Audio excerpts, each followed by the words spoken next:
A Christmas Carol by Charles Dickens. Stave 4. The Last of the Spirits. The phantom slowly, gravely, silently approached. When it came near him, Scrooge bent down upon his knee, for in the very air through which this spirit moved, it seemed to scatter gloom and misery. It was shrouded in a deep black garment which concealed its head, its face, its form, and left nothing of it visible save one outstretched hand. But for this it would have been difficult to detach its figure from the night and separate it from the darkness by which it was surrounded. He felt that it was tall, stately when it came beside him, and that its mysterious presence filled him with a solemn dread. He knew no more, for the spirit neither spoke nor moved. "I am in the presence of the ghost of Christmas yet to come," said Scrooge. The spirit answered not, but pointed onward with its hand. "You are about to show me shadows of the things that have not happened, but will happen in the time before us," Scrooge pursued. "Is that so, spirit?" The upper portion of the garment was contracted for an instant in its folds, as if the spirit had inclined its head. That was the only answer he received. Although well used to ghastly company by this time, Scrooge feared the silent shape so much that his legs trembled beneath him, and he found that he could hardly stand when he prepared to follow it. The spirit paused a moment, as observing his condition and giving him time to recover. I'm trying to be spooky. But Scrooge was all the worse for this.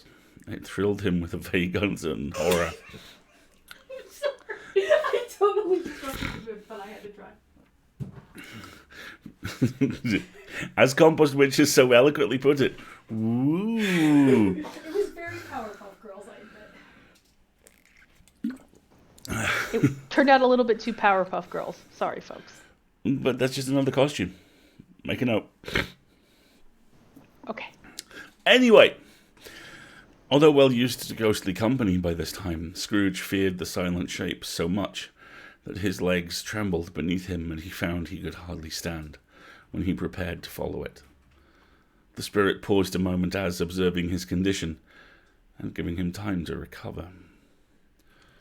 But Scrooge was all the worse for this. It thrilled him with a vague, uncertain horror to know that behind the dusky shroud there were ghostly eyes fixed intently upon him, while he, though he stretched his own to the utmost, could see nothing but a spectral hand and one great heap of black.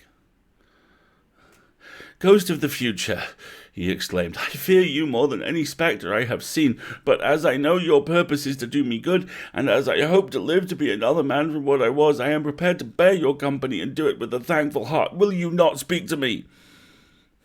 It gave him no reply. The hand was pointed straight before them. "Lead on," said Scrooge, "lead on. The night is waning fast. It is precious time, I know. Lead on, spirit." The phantom moved away as it had come towards him.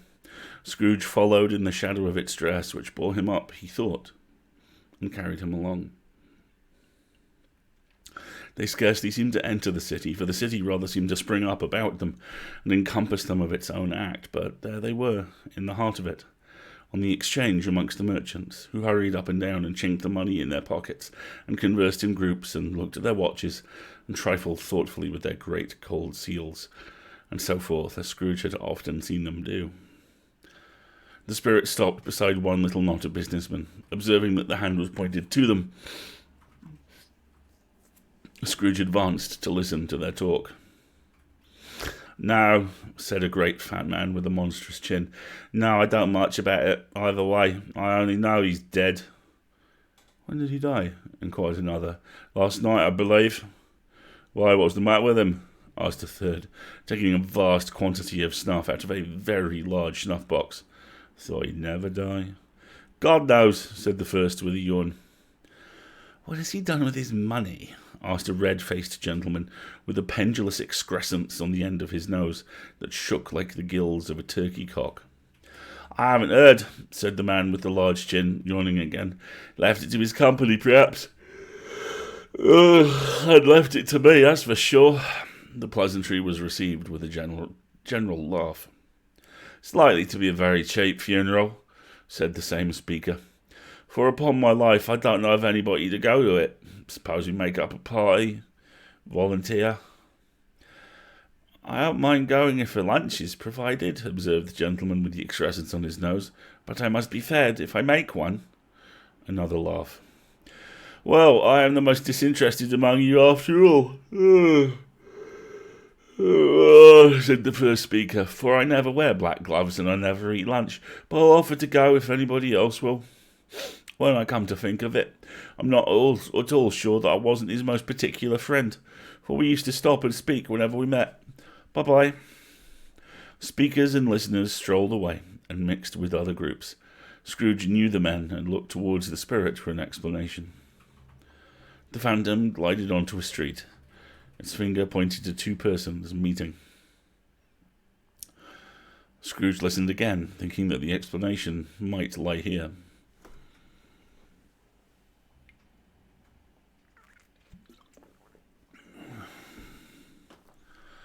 He knew these men also, perfectly. They were men of business, very wealthy, of great importance. He had made a point always of standing well in their esteem, in a business point of view, that is. Strictly in a business point of view. How are you? Said one. How are you? Returned the other. Well, said the first. Old Scratch has got his own at last, hey? So I am told, returned the second. Cold, isn't it? Seasonable for Christmas time. You're not a skater, I suppose? No. Something else to think of. Good morning. Not another word. That was their meeting, their conversation. It is myself that time. I accept my punishment. Not another word. That was their meeting, their conversation, and their parting. Scrooge was at first inclined to be surprised that the spirit should attach importance to conversations, apparently so trivial, but feeling assured that they must have some hidden purpose, he set himself to consider what it was likely to be. They could scarcely be supposed to have any bearing on the death of Jacob, his old partner, for that was past, and this ghost province was future. Nor could he think of any one immediately connected with himself to whom he could apply them. But nothing doubting that, to whomsoever they applied, they had some latent moral for his own improvement, he resolved to treasure up every word he heard and everything he saw, and especially to observe the shadow of himself when it appeared.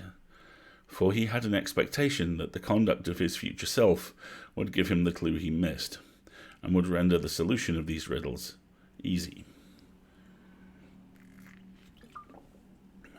He looked about in that very place for his own image, but another man stood in his accustomed corner, and though the clock pointed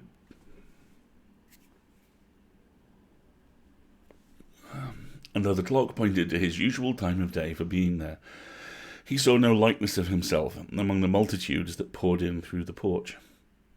It gave him little surprise, however, for he had been revolving in his mind a change of life, and thought and hoped he saw his newborn resolutions carried out in this. Quiet and dark beside him stood the phantom, with its outstretched hand. When he roused himself from his thoughtful quest, he fancied from the turn of the hand and its situation in reference to himself that the unseen eyes were looking at him keenly. It made him shudder and feel very cold. They left the busy scene and went into an obscure part of the town where Scrooge had never penetrated before, though he recognized its situation and its bad repute. The ways were foul and narrow, the shops and houses wretched, the people half-naked, drunken, slipshod, ugly. Alleys and archways, like so many cesspools, disgorged their offences of smell and dirt and life upon the straggling streets. The whole quarter reeked with crime, with filth and misery. And poverty, no doubt. Pause. Content warning. Capitalism. For in this den of infamous resort, there was a low-browed beetling shop below a penthouse roof where iron, old rags, bottles, bones, and greasy offal were bought. Upon the floor within were piled up heaps of rusty keys, nails, chains, hinges, files, scales, weights, and refuse iron of all kinds.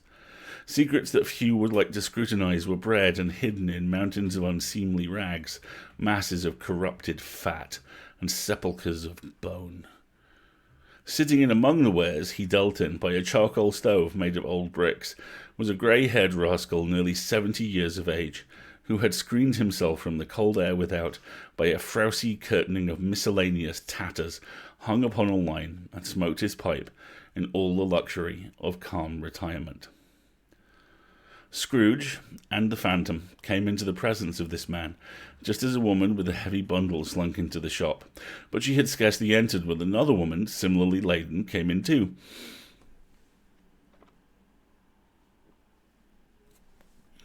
And she was closely followed by a man in faded black, who was no less startled by the sight of them than they had been upon the recognition of each other. After a short period of blank astonishment in which the old man with the pipe had joined them, they all three burst into a laugh. "Oh my, let the charwoman alone to be the first," cried she who had entered first. "Let the laundress alone to be the second, and let the undertaker's man alone to be the third. Look here, old Joe, here's a chance, if we haven't all three met here without meaning it." "Couldn't have met at a better place," said old Joe, removing his pipe from his mouth. "Come into the parlour. You were made free of it long ago, you know. The other two ain't strangers. Stop till I shut the door of the shop. Oh, how it squeaks. Ain't such a rusty bit of metal in the place as his own hinges, I believe. I'm sure there's such old bones here as mine. Oh, we're all suitable to our calling. We're all well matched. Come into the parlour. The parlour was the space behind the screen of rags. The old man raked the fire together with an old stair rod, and having trimmed his smoky lamp, for it was night, with the stem of his pipe, put it in his mouth again. When he did this, the woman who had already spoken threw her bundle on the floor and sat down in a flaunting manner on a stool, crossing her elbows on her knees and looking with a bold defiance at the other two. "What odds, then? What odds, Mrs. Dibber?" said the woman. "Every person has a right to take care of themselves. He always did." "That's true indeed," said the laundress. "No man more so." "Well then, don't stand staring as if you was afraid, woman. Who's the wiser? We're not going to pick holes in each other's coats, I suppose." "No, indeed," said Mrs. Dibber and the man together. "We should hope not." "Very well then," cried the woman. "That's enough. Now, who's the worse for the loss of a few things like these? Not a dead man, I suppose." "No, indeed," said Mrs. Dibber, laughing. "If he wanted to keep him after he was dead, a wicked old screw," pursued the woman, "why wasn't he natural in his lifetime? If he had been, he'd have had somebody to look after him when he was struck with death, instead of lying gasping out his last there, alone, by himself." "It's the truest word that ever was spoke," said Mrs. Dibber. "It's judgment on him. Wish it was a little heavier," replied the woman. "It should have been, you may depend on it. Could have laid my hands on anything else. Open that bundle, old Joe. Let me know the value of it. Speak out plain. Not afraid to be the first, nor afraid for them to see it. We know pretty well that we were helping ourselves before we met here, I believe. It's no sin. Open the bundle, Joe." But the gallantry of her friends would not allow of this, and the man in faded black, mounting the breach first, produced his plunder. It was not extensive. A seal or two, a pencil case, pair of sleeve buttons, brooch of no great value were all. They were severally examined and appraised by old Joe, who chalked the sums he was disposed to give up for each upon the wall, and added them into a total when he found there was nothing more to come. "That's your account," said Joe, "and I wouldn't give another sixpence if I was to be boiled for not doing it. Who's next?" Mrs. Dibber was next. Sheets and towels, a little wearing apparel, 2 old-fashioned silver teaspoons, 1 pair sugar tongs, and a few boots. Her account was stated on the wall in the same manner. "I always give too much to ladies. It's a weakness of mine. It's the way I ruined myself," said old Joe. "That's your account. If you asked me for another penny and made it an open question, I'd repent of being so liberal and knock off half a crown." "Now undo my bundle, Joe," said the first woman. Joe went down on his knees for the greater convenience of opening it, and having unfastened a great many knots, dragged out a large and heavy roll of some dark stuff. "What do you call this?" said Joe. "Bed curtains." "Ah," returned the woman, laughing and leaning forward on her crossed arms. "Bed curtains." "You don't mean to say you took 'em down, rings and all, with him lying there?" said Joe. "Yeah, I do," replied the woman. "Why not?" "You were born to make your fortune," said Joe. "You'll certainly do it." "Certainly shan't hold my hand when I can get anything in it by reaching out, for the sake of a man such as he was. I promise you, Joe," replied the woman. It's a horrible line. I fell all over it. I'll back out, come back in.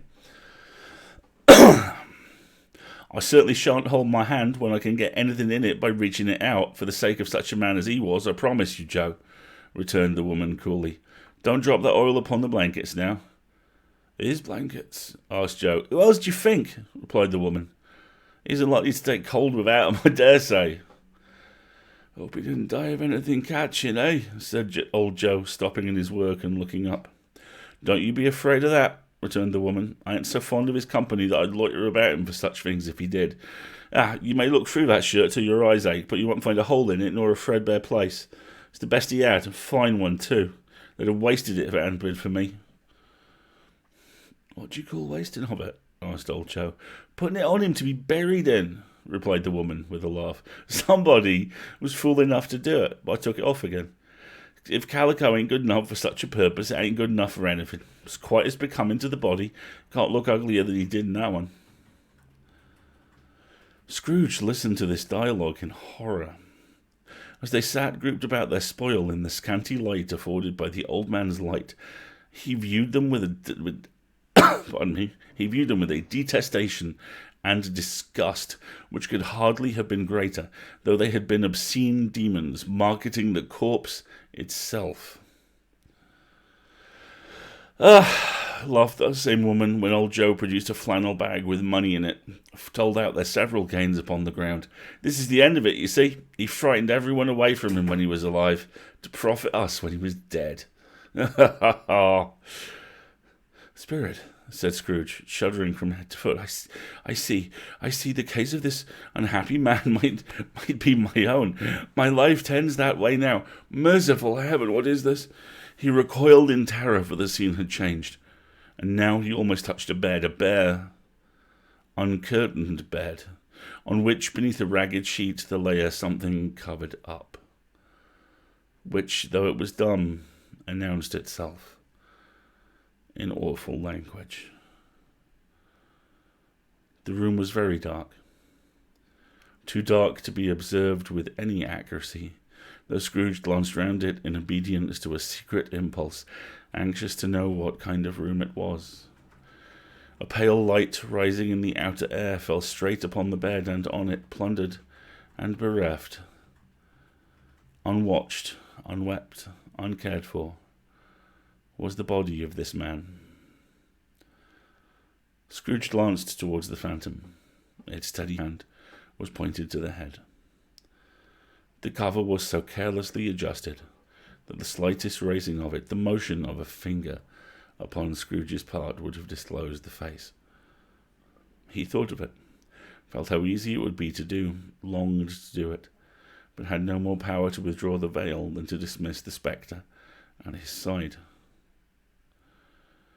O cold, cold, rigid, dreadful death, set up thine altar here, and dress it with such terrors as thou hast at thy command.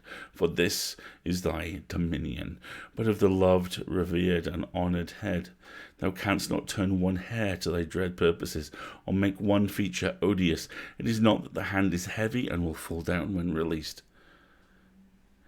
It is not that the heart and pulse are still,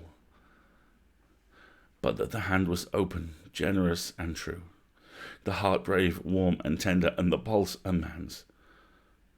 Strike, shadow, strike, and see his good deed springing from the wound to sow the world with life immortal. No voice pronounced these words in Scrooge's ears, and yet he heard them when he looked upon the bed. He thought, if this man could be raised up now, what would be his foremost thoughts? Avarice, hard-dealing, griping cares, they have brought him to a rich end cruelly. He lay in the dark, empty house, with not a man, a woman, or a child to say that he was kind to me in this or that, and for the memory of one kind word I will be kind to him. A cat was tearing at the door, and there was the sound of gnawing rats beneath the hearthstone. What they wanted in the room of death, and why they were so restless and disturbed, Scrooge did not dare to think.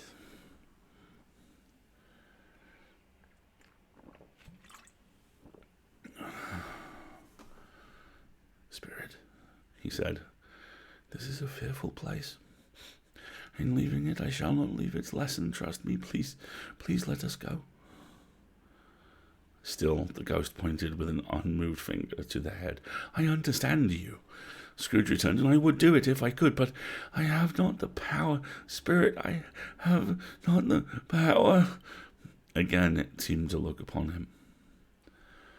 If there is any person in the town who feels emotion caused by this man's death, said Scrooge, quite agonized, show that person to me. Spirit, I beseech you. The phantom spread its dark robe before him for a moment like a wing, and withdrawing it revealed a room by daylight where a mother and her children were. She was expecting someone, and with anxious eagerness, for she walked up and down the room, started at every sound, looked out from the window, glanced at the clock, tried, but in vain, to work with her needle, and could hardly hear the voices of the children at play. At length the long-expected knock was heard. She hurried to the door and met her husband, a man whose face was careworn and depressed, though he was young. There was a remarkable expression in it now, a kind of serious delight, of which he felt ashamed and which he struggled to repress. He sat down to the dinner that had been hoarding for him by the fire. When she asked him faintly what news, which was not until after a long silence, he appeared embarrassed how to answer. Is it good, she said, or bad, to help him? Bad, he answered. We are quite ruined? No, there is hope yet, Caroline. If he relents, she said, amazed. There is. Nothing is past hope. If such a miracle has happened, he is past relenting, said her husband. He is dead. She was a mild and patient creature if her face spoke truth, but she was thankful in her soul to hear it, and she said so with clasped hands. She prayed forgiveness the next moment and was sorry, but the first was the emotion of her heart. What the half-drunken woman whom I told you of last night said to me when I tried to see him and obtain a week's delay, and what I thought was a mere excuse to avoid me, turns out to have been quite true. He was not only very ill, he was dying then. To whom will our debt be transferred? I don't know, but before that time we shall be ready with the money, and even though we were not, it would be a bad fortune indeed to find so merciless a creditor in his successor. We may sleep tonight, Caroline, with light hearts. Yes, soften as it would, their hearts were lighter. The children's faces, hushed and clustered around to hear what they so little understood, were brighter. It was a happier house for this man's death. The only emotion that the ghost could show him, caused by the event, was one of pleasure.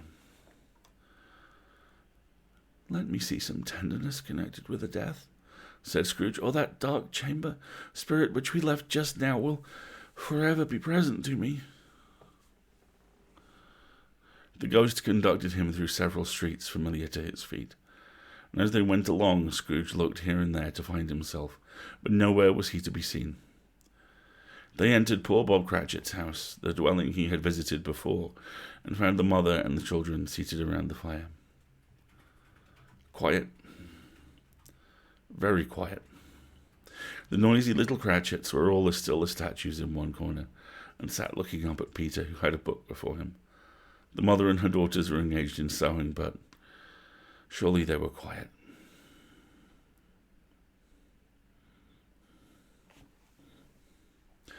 And he took a child and sat him in the midst of them. Where had Scrooge heard those words? He had not dreamed them. The boy must have read them out, as he in the spirit crossed the threshold. Why did he not go on? The mother laid her work upon the table and put her hand up to her face. "The colour hurts my eyes," she said. "The colour... Oh, poor Tiny Tim. They're better now again," said Cratchit's wife. "It makes them weep by candlelight, and I wouldn't show weak eyes to your father when he comes home, for it must be near his time." "Past it, rather," Peter answered, shutting up his book. "But I think he has walked a little slower than he used these last few evenings, Mother."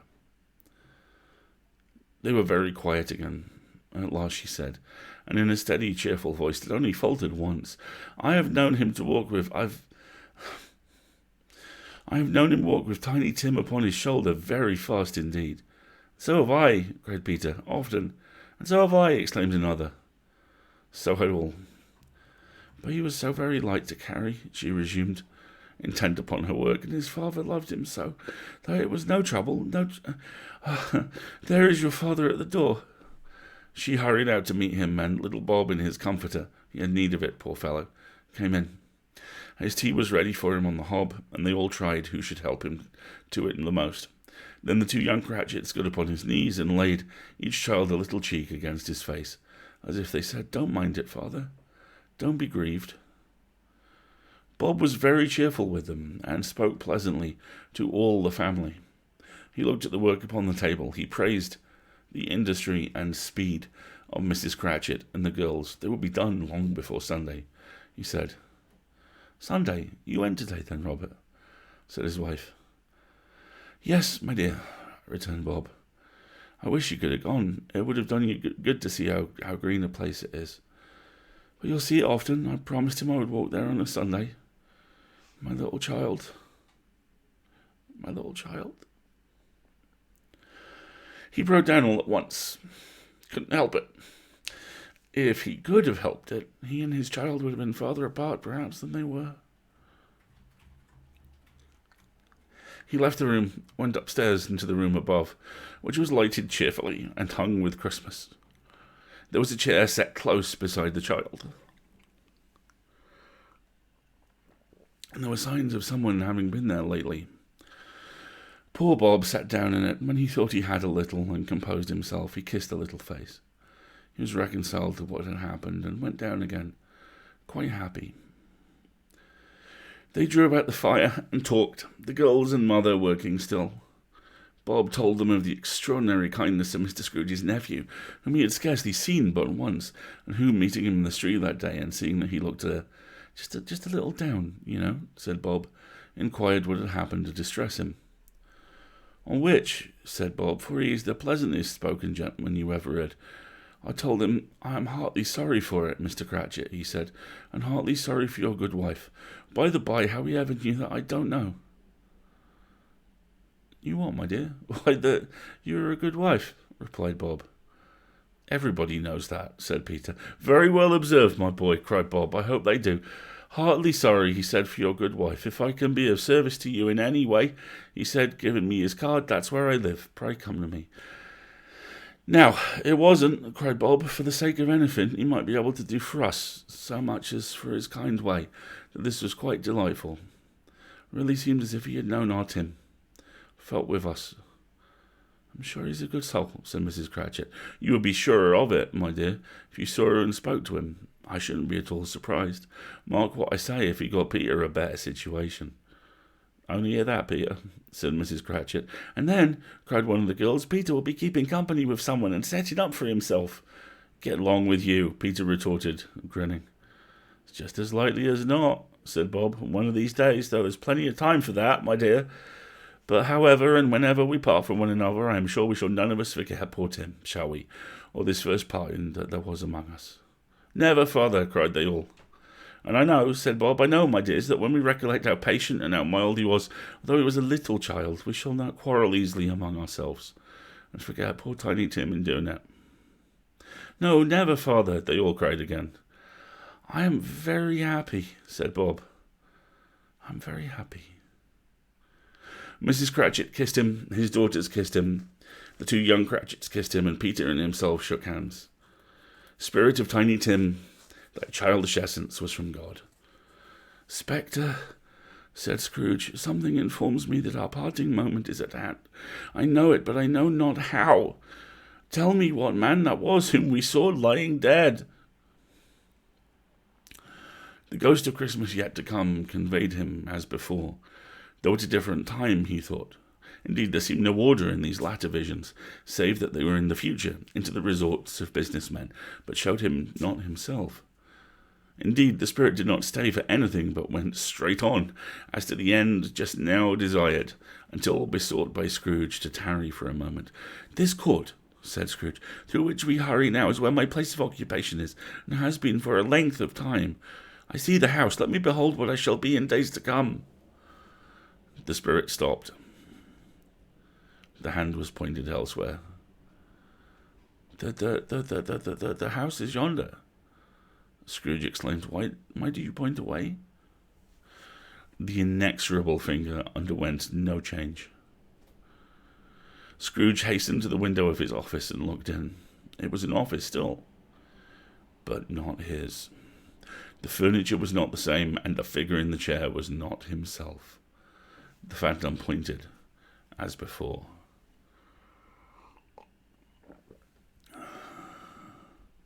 He joined it once again, and wondering why and whither he had gone, accompanied it until he had reached an iron gate. He paused to look round before entering. Pardon me. A churchyard. Here, then, the wretched man whose name he had now to learn lay underneath the ground. It was a worthy place, walled in by houses, overrun by grass and weeds, the growth of vegetation's death, not life, choked up with too much burying, fat with repleted appetite. A worthy place. The spirit stood among the graves and pointed down to one. He advanced towards it, trembling. The phantom was exactly as it had been, but he dreaded that he saw new meaning in its solemn shape. Before I draw nearer to that stone to which you point, said Scrooge, answer me one question. Are these the shadows of the things that will be, or are they shadows of things that may be only?